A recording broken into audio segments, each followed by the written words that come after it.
It's clear that the Greek situation is a very serious one, and we're very much concerned. It's a serious one for the question of macroeconomic stability of Greece and even more than Greece.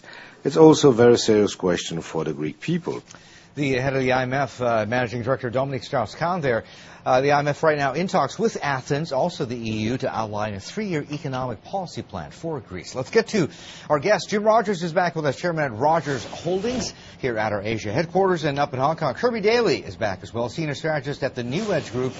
Good morning to the both of you, gents.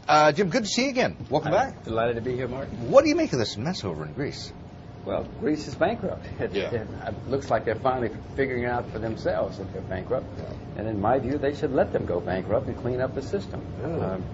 No, Martin, let me explain. If Greece went bankrupt, it would clean up the system. The euro would go down for a while. But then, in my view, the euro would be a very strong currency because people would say, okay, they're going to have a hard, strong currency, and Europe is not going to put up with it. Otherwise, what's going to happen when the next country, and the next country, and the next country? Was it the Eurozone project, Jim, or was it a case of that being selective? No, I would let everybody who's bankrupt go bankrupt. All right. I mean, that's the way the world's supposed to work. Ouch. Curb, what do you think? I mean, it's hard to disagree with that based on the success ratio of bailouts we've seen in the past. In the fact that when you look at the history, look at This Time It's Different by Reinhardt and Rogoff, there have been defaults throughout history in countries that we're talking about today numerous times. This is a natural part of the cycle. And trying to stave off the type of default when you get past the point of no return will just put off the inevitable and probably make the end result even worse. And the fact that we're just hearing the director of the IMF come out with these statements today when we were saying these things back in January and February shows you that they haven't made much progress. It's been all rhetoric along the way. There's no easy solution. This is an economy, just to use the Greek context, that is still trundling along on life support. I mean, whether the patient is actually DOA and being kept on artificial life support, anybody's guess at this point. But there are still the doomsayers out there who insist that there are going to be more sovereign issues. I mean, they're just going to pop up and crop up, but we've staved it off. They're not going away. We've staved it off. That's right. We're putting off the inevitable. These things will not go away. We can't go away. We have to work through the debt. And the reason that they're trying to put it off is just what Jim alluded to. We have behind that, as we all know, Spain, Portugal, Italy, and Ireland still has problems to deal with. But mostly the first one probably coming up next is Spain.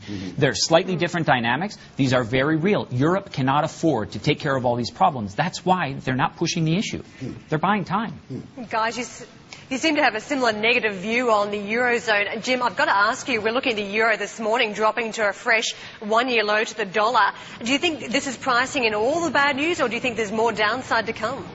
Well, there's certainly more downside to come in the news because we have, as Kirby was just saying, we certainly have several other countries in Europe alone which are technically bankrupt and essentially are bankrupt. So there's more bad news to come. I happen to own the euro. It's not doing me any good, as you know, because I'm hoping that they're going to paper. I'm not hoping, but I expect them to paper it over. Eventually, that'll cause the euro to rally for a while.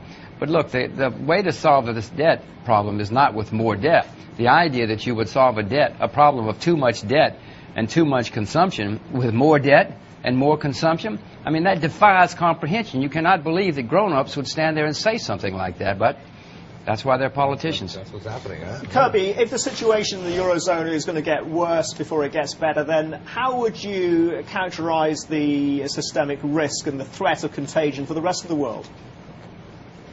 Contagion is one issue. The idea that the Eurozone is going to be under this type of pressure economically dealing with these situations for not quarters, but years to come means we cannot expect a rebound in consumption from there, which means that this elusive rebound in manufacturing we expect to drive jobs in the U.S. is probably going to be tougher to come by. The world depends for a large part on strong consumption out of Europe as well, not only the U.S. That is unlikely to manifest itself in the current situation. Contagion between governments is not as much of a risk. Every situation will be evaluated by the bond markets on its own merits. The problem is bond markets are going to get more and more skeptical, and with the ratings agencies stepping up to the plate and finally doing their jobs, these issues are likely to come to the forefront again and again. It's less contagion, more like we realize that these problems aren't going away. Yeah, and it's very trite to say Yeah. you can't treat a debt problem with debt, but it's true. It's not trite. Fair enough. Okay, which sort of leads to the ultimate point here.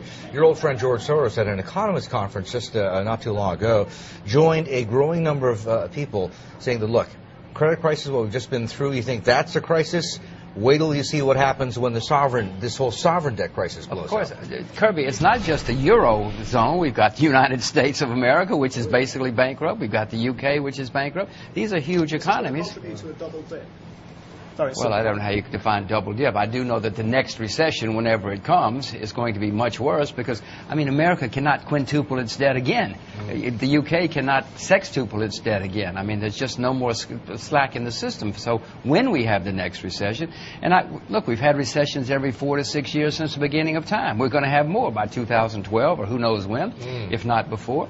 Then it's going to be much, much, much worse. They've shot their wad. There's nothing left. Okay, get back to talk a lot more with Jim Rogers from Rogers Holdings. Also, Kirby Daly from New Edge Group. Questions for either or both of them? Email us. You know what to do at squawk@cnbcasia.com.